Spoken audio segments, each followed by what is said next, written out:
oleh pimpinan Dewan sejak reformasi. Apresiasi lebih karena diperbolehkannya pimpinan DPD, pimpinan majelis yang sangat kita banggakan hormati.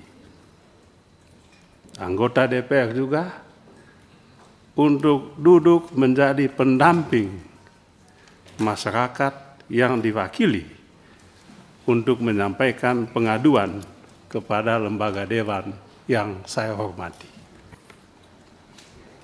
Mudah-mudahan ini awal baru yang akan kita kembangkan terus ke depannya. Dan mohon dicatat, sayalah nanti yang akan pertama kali juga mengajukan permohonan setelah ini. Jadi pelapor. Untuk melaporkan dan mendampingi saya punya konstituen yang ingin menyampaikan masalahnya. Yang kedua, pimpinan yang saya banggakan. Kasus TPPO NTT bukanlah kasus yang baru terjadi kali ini. NTT dikenal sebagai provinsi yang menjadi surga untuk TPPO ini. Sekian ratus yang meninggal dunia. Dan kalau saya ingat Rudi Soik, saya ingat TPPO ini. Itulah sebabnya saya membantu penuh saudara Rudi Soik ini untuk menyampaikan apa yang menjadi permasalahan utama di daerah NTT ini. Jadi Rudi Soik adalah simbol bagi masyarakat NTT, sebuah provinsi yang dikenal paling miskin, terkebelakang, bahkan pernah dituding sebagai provinsi yang paling miskin.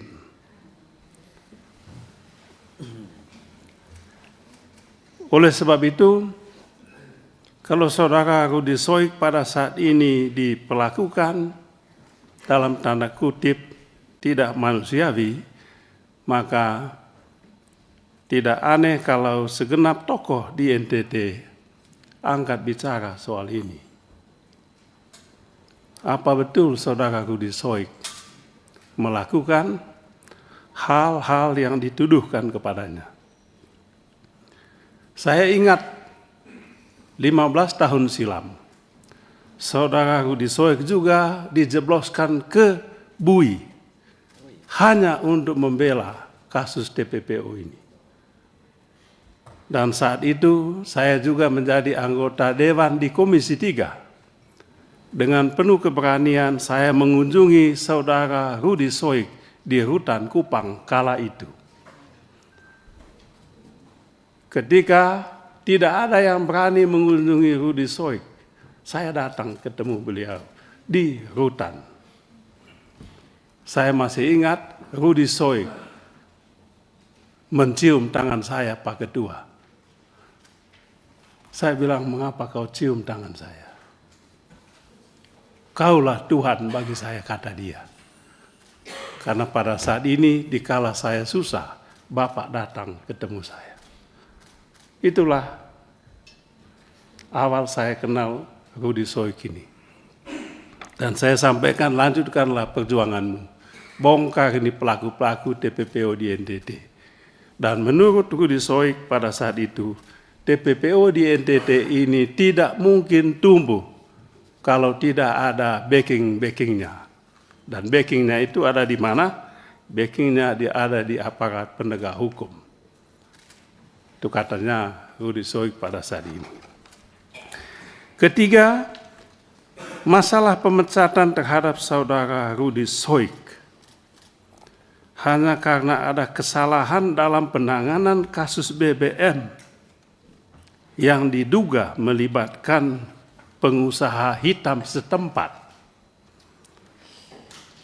dan ditengarai bekerja sama dengan pejabat di lingkungan Polda yang kemudian dia dihadapkan pada sidang kode etik. Saya sampai saat ini tidak masuk di akal. Belum masuk di akal saya, Pak Kapolda.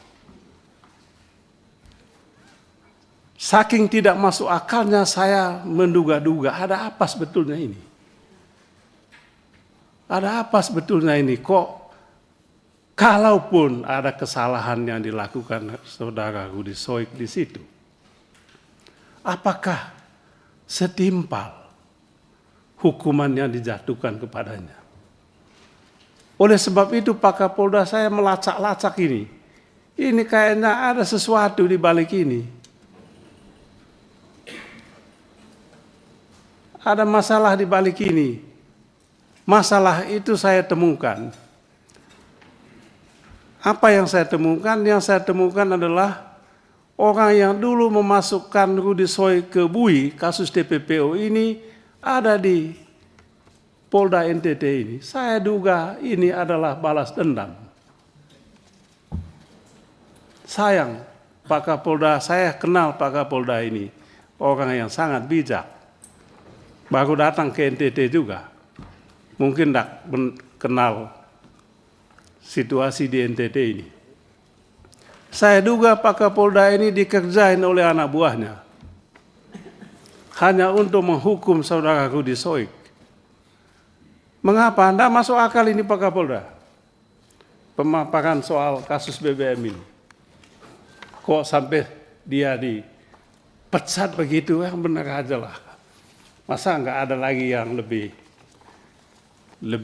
bijak lagi. Oleh sebab itu, pimpinan, saya sebetulnya sangat sayang pimpinan tertinggi institusi Polda di provinsi sampai dipanggil ke pusat begini, hanya untuk mempertanggungjawabkan sebuah kekeliruan yang saya lihat tidak masuk di akal. Kecuali kalau Pak Kapolda mau membela anak buah, Bapak punya anak buah. Sayang Pak Kapolda ini diadili di sini, dipermalukan di sini. Apa tidak ada lagi cara lain yang lebih bijak untuk menangani masalah ini selain soal TPPO tadi? Jangan lupa sekali lagi saya ingin sampaikan, Rudi adalah representasi, simbol untuk masyarakat NTT. Oleh sebab itu, kehati-hatian dalam penanganan kasus Rudi Soik ini penting kita lakukan. Tentu saya tidak ingin mengintervensi soal hukuman yang diberikan kepada yang bersangkutan, tetapi adalah kewajiban kami untuk meminta pertanggungjawaban. Belum cukup masuk di akal sehat publik, saudara Rudi Soik diberhentikan dengan tidak hormat hanya karena mengungkapkan pelaku pengusaha hitam yang menjual beli BBM subsidi. Ini pengkhianatan terhadap rakyat sebetulnya. Oleh sebab itu mestinya harapan kami Pak Kapolda berada di posisi Rudi Soik untuk membuka dan menyelesaikan kasus BBM ilegal ini sesuai dengan aturan hukum yang berlaku. Terakhir, Pak Ketua dan pimpinan Bapak Ibu saudara-saudara sekalian, kami mengusulkan supaya kasus NTT ini, khusus pemecatan terhadap saudara Rudi Soik, dibawa dalam pertemuan khusus dengan Bapak Kapolri dalam waktu yang tidak begitu lama. Demi keadilan, demi tegaknya hukum, dan demi masyarakat NTT yang sama-sama kita cintai. Sekian Pak Ketua, pimpinan, Bapak Ibu saudara-saudara sekalian. Terima kasih. Ya.